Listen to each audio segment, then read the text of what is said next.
கவி சக்கரவர்த்தி கம்பர் பிறந்த இந்த மண்ணில் கம்பனும் வைணவமும் எனும் நூலினை வெளியிட்டு சிறப்புரை ஆற்றிட தேரழந்தூர் கம்பர் கழகத்தின் சார்பில் சென்னை உயர்நீதிமன்றத்தின் மதுரை கிளையைச் சேர்ந்த மாண்பமை நீதியரசர் GR சுவாமிநாதன் அவர்களை உங்கள் அத்துணை பேரின் கரவொலியோடு அன்போடு அழைக்கின்றோம்.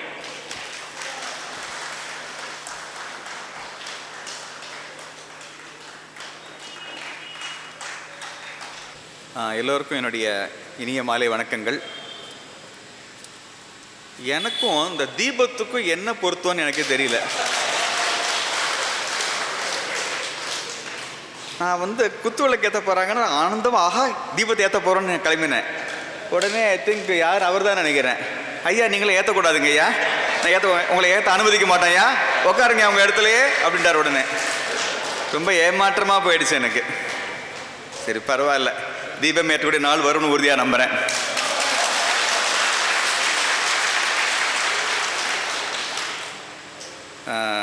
எனக்கு ரொம்ப சந்தோஷமாக இருக்குது. ரெண்டு காரணம், உடனடியான காரணம் சொல்கிறேன்.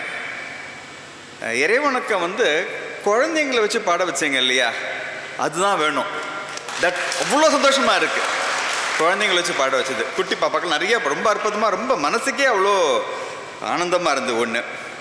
ரெண்டாவது, அங்கே நின்ன உடனே எங்கிட்ட நமது சமய அடையாளங்களை உடம்புல தரிக்கிறதுக்கு நமக்கு கூச்சமே படக்கூடாது. அதுக்காக அந்த குழந்தைகளை நான் பாராட்டுறேன். ரொம்ப அந்த காட்சியே மனசுக்கு ரொம்ப நிறைவாக இருந்தது. சரி, என்னடா இவ்வளோ ஜோர ஆரம்பிச்சிட்டானே, ரொம்ப நேரம் பேச நினைக்கிறேன். ஆக்சுவலாக நான் பேசவே போகிறதில்ல. என்ன காரணம்னு சொல்கிறேன். ஐ திங்க் யாருன்னு தெரியல, வேல்மயில்ஜி தான் நினைக்கிறேன். என் ஒய்ஃபுக்கு ரொம்ப க்ளோஸ் அவங்க. இன்றைக்கி இந்த நிகழ்ச்சிக்கு வரணும்னு சொன்னாங்க. ஸோ மனைவி சொல்ல தட்ட முடியுமா? முடியாது.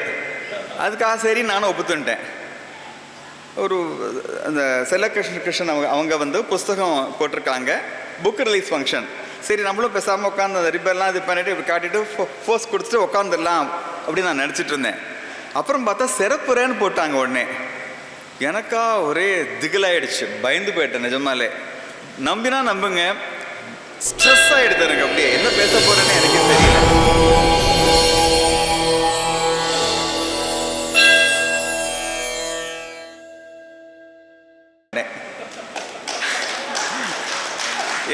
எனக்கு ஒய்ஃபுக்கும் அவருக்கும் ரொம்ப வயசு வித்தியாசம் கிடையாது.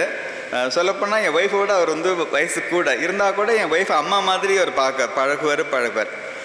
அண்ட் சத்யா உங்களுக்குலாம் ஒரு மாவட்ட நீதிபதியாக மட்டும்தான் உங்களுக்கு தெரியும்.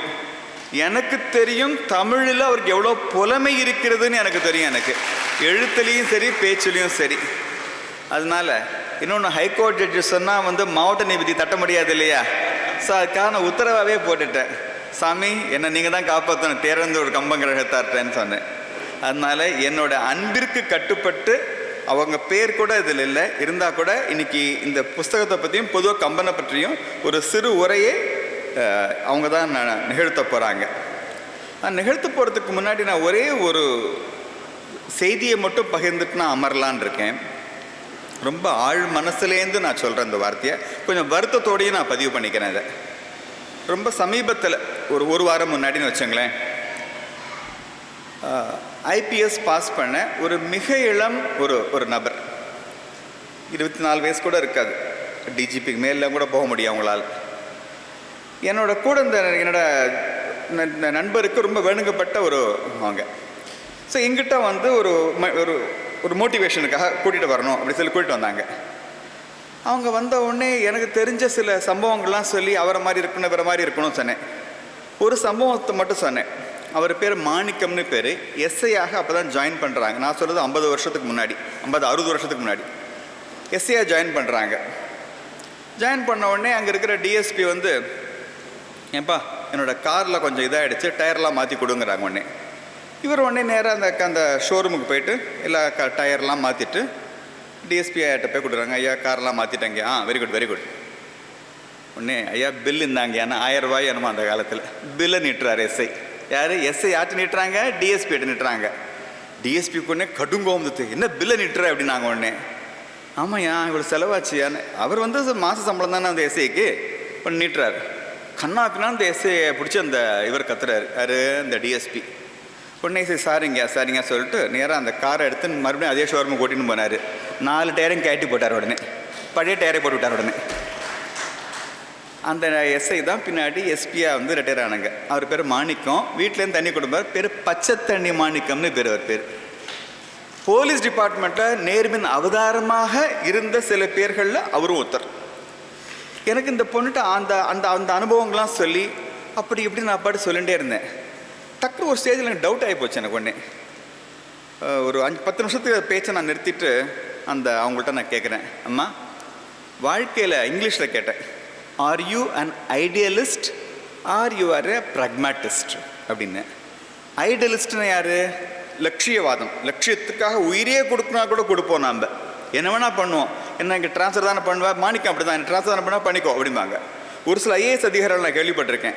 அவங்க வாழ்க்கையில் 30 வருஷம் சர்வீஸில் 35 வாட்டி ட்ரான்ஸ்ஃபர் ஆகிருப்பாங்க. ஏன்னா காம்ப்ரமைஸே பண்ண மாட்டாங்க, சமரசத்துக்கு இடமே இருக்காது. அவங்க தான் ஐடியலிஸ்ட். லட்சியத்துக்காக என்ன வேணால் செய்வாங்க. இன்னொன்று ப்ராக்மேட்டிஸ்ட்னா சூழ்நிலைக்கு ஏற்ற மாதிரி நம்மளால் கொஞ்சம் தேவைன்னா வளைஞ்சு கூட கொடுத்துக்கலாம். R you an idealist or you R a practical person அப்படின்னு நான் கேட்டேன். கொஞ்சம் கூட தயக்கமே இல்லாமல் எனக்கு கிடைச்ச பதில், sir I am a practical person அப்படின்னாங்க. எனக்கு பக்குனாச்சு உடனே எனக்கு. அதுக்கப்புறமா ஒரு 2 மணி நேரம் ஒன்றா இருந்தோம். சில முக்கியமானவங்கள்ட்ட நான் கூட்டிகிட்டுலாம் போனேன் அவங்கள. ஆனால் நான் பேச்சு அப்படியே நிறுத்திட்டேன். ஆனால் எனக்கு ரொம்ப சோகமாயிடுச்சு. இப்போ தான் வந்து ஒரு அரசு துறையில் நுழைய போகிறாங்க. பொதுவாக சொல்லுவாங்க, அவன் ஆரம்ப காலத்தில் சூப்பராக இருந்தான்ப்பா, க்ளீனாக இருந்தான், ஒரு ஸ்டேஜுக்கு அப்புறம் கரெக்ட் ஆகிட்டாமலாம் சொல்லுவாங்க.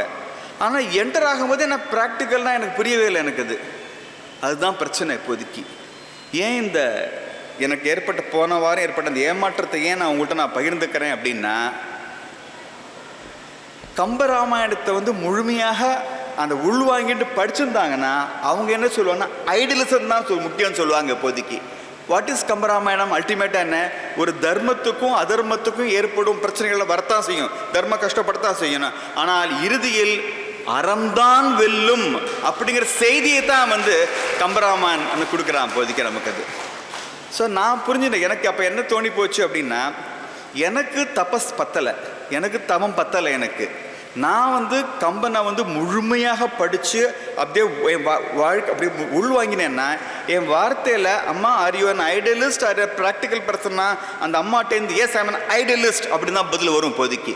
அதனால் ஸோ நான் வந்து என்னோட செய்தி நம்ம எல்லாருமே உங்களுக்கு இது ஒரு இலக்கிய விழா, அதனால எனக்கு தெரியாது நான் பேசக்கூடாது. ஆனால் நான் இன்றிலிருந்து கம்பனோட உலகத்துக்குள்ளே நுழையிறதான் நான் முடிவு பண்ணிட்டேன்.